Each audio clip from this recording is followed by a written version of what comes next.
श्री शिवाय नमस्तुभ्यम। नमस्कार दोस्तों, आज की कथा में मैं आपको शिव महापुराण कथा का अध्याय 10, 11 और 12 सुनाऊंगी।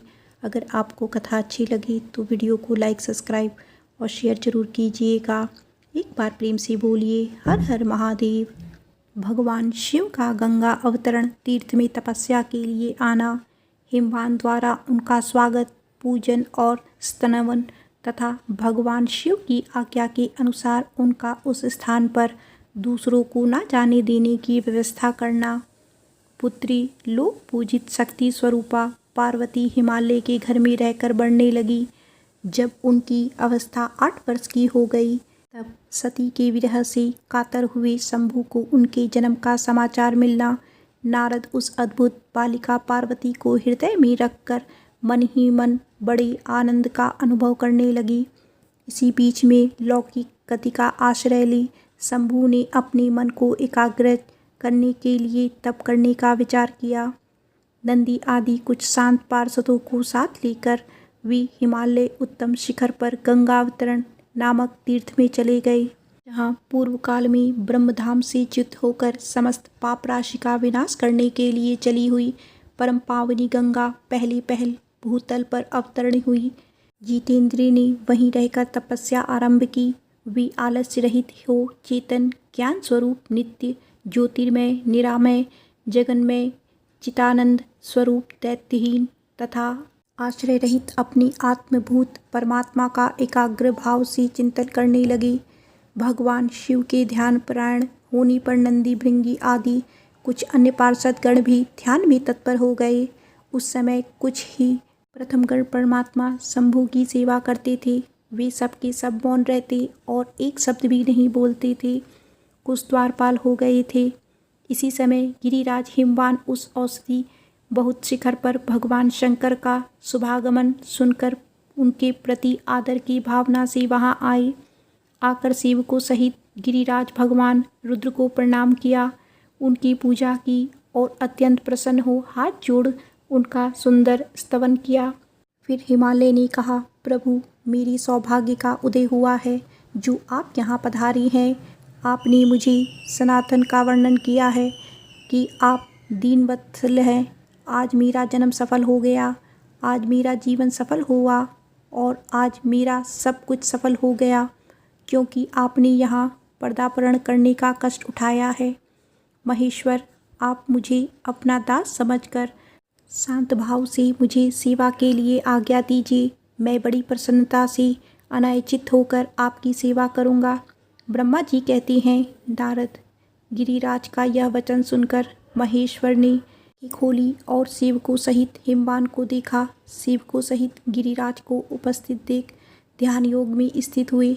जगदीश्वर वृषभध्वज ने मुस्कुराते हुए कहा। महेश्वर बोली, शैलराज, मैं तुम्हारे शिखर पर एकांत में तपस्या करने के लिए आया हूँ। तुम ऐसा प्रबंध करो जिससे कोई भी मेरे निकट न आ सके। तुम महात्मा हो, तपस्या के धाम हो तथा मुनियों देवताओं राक्षसों और अन्य महात्माओं को भी सदा आश्रय देने वाले हो। द्विज आदि का तुम्हारे ऊपर सदा ही निवास रहता है। गंगा से अभिषिक्त होकर सदा के लिए पवित्र हो गए हो। दूसरों का उपकार करने वाले तथा संपूर्ण पर्वतों के सामर्थ्यशाली राजा हो। गिरिराज, मैं यहाँ गंगा अवतरण स्थल में तुम्हारे आश्रित होकर आत्मसंयम पूर्वक बड़ी प्रसन्नता के साथ तपस्या करूँगा।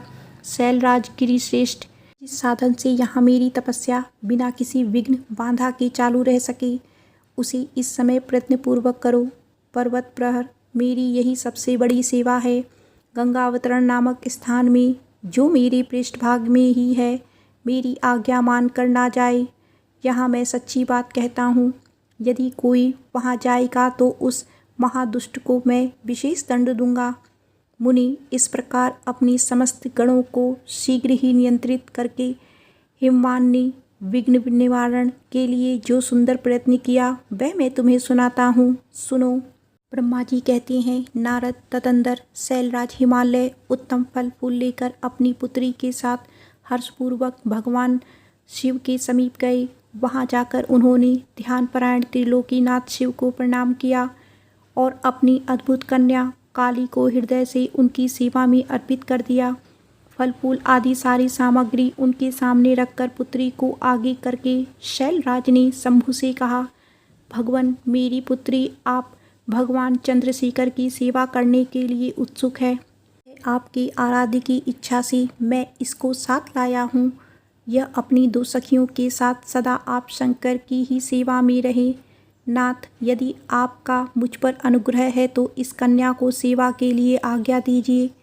तब भगवान शंकर ने उस परम मनोहर काम रूपिणी कन्या को देखकर आंखें मूंद ली और अपने त्रिगुणातीत अविनाशी परम तपस्मय उत्तम रूप का ध्यान आरंभ किया। उस समय सर्वेश्वर एवं सर्वव्यापी जटाजूटधारी वेदांत वेद चंद्रकला विभूषण शंभु उत्तम आसन पर बैठकर नेत्र बंद किए तप में ही लग गए।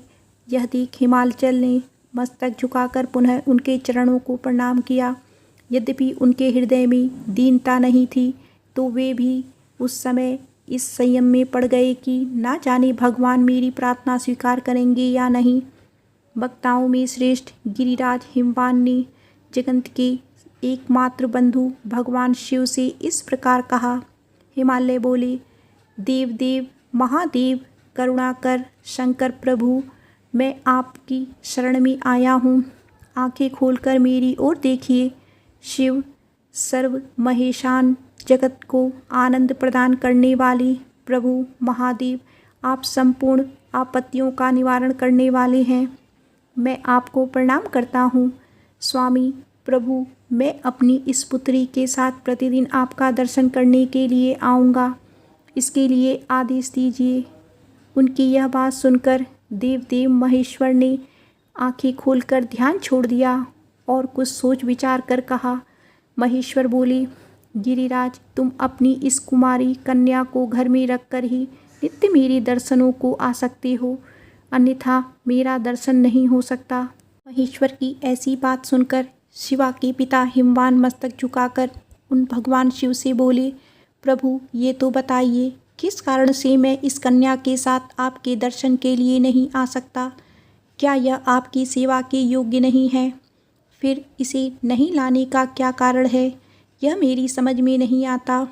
यह सुनकर भगवान वृषभध्वज शंभु हंसने लगे और विशेषतः दुष्ट योगियों को लोकाचार का दर्शन कराते हुए वे हिमालय से बोले, शैलराज, यह कुमारी सुंदर कटी प्रदेश से सुशोभित तन्वंगी चंद्रमुखी और शुभ लक्षणों से संपन्न है, इसीलिए इसे मेरे समीप तुम्हें नहीं लाना चाहिए।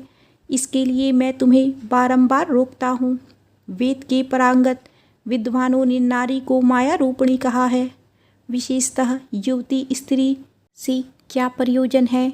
तपस्वियों के श्रेष्ठ आश्रय हिमालय, इसीलिए फिर तुम्हें मैं ऐसी बात नहीं कहनी चाहिए, क्योंकि तुम वेदोक्त धर्म में प्रवीण, ज्ञानियों में श्रेष्ठ और विद्वान हो।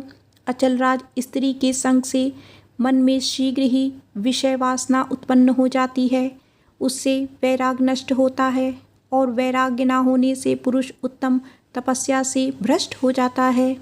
इसीलिए शैल तपस्वी को स्त्रियों का संग नहीं करना चाहिए, क्योंकि स्त्री महाविषय वासना की जड़ एवं ज्ञान वैराग का विनाश करने वाली होती है। ब्रह्मा जी कहते हैं, नारद, इस तरह की बहुत सी बातें कहकर महायोगी शिरोमणि भगवान महेश्वर चुप हो गए। ऋषि शंभु का यह निरामय, निष्पर्श और निष्ठुर वचन सुनकर काली के पिता हिमवान चकित, कुछ व्याकुल और चुप हो गए। तपस्वी शिव की कही हुई बात सुनकर और गिरिराज हिमवान को चकित हुआ जानकर भवानी पार्वती उस समय भगवान शिव को प्रणाम करके विशद वचन बोली। शिव महापुराण कथा का 10वां, 11वां और 12वां अध्याय समाप्त होता है। तो एक बार प्रेम से बोलिए, उमापति शंकर भगवान की जय, माता पार्वती की जय। आगे की कथा सुनने के लिए वीडियो को लाइक, सब्सक्राइब और शेयर ज़रूर कीजिएगा और कमेंट्स में हर हर महादेव ज़रूर ही लिखिएगा।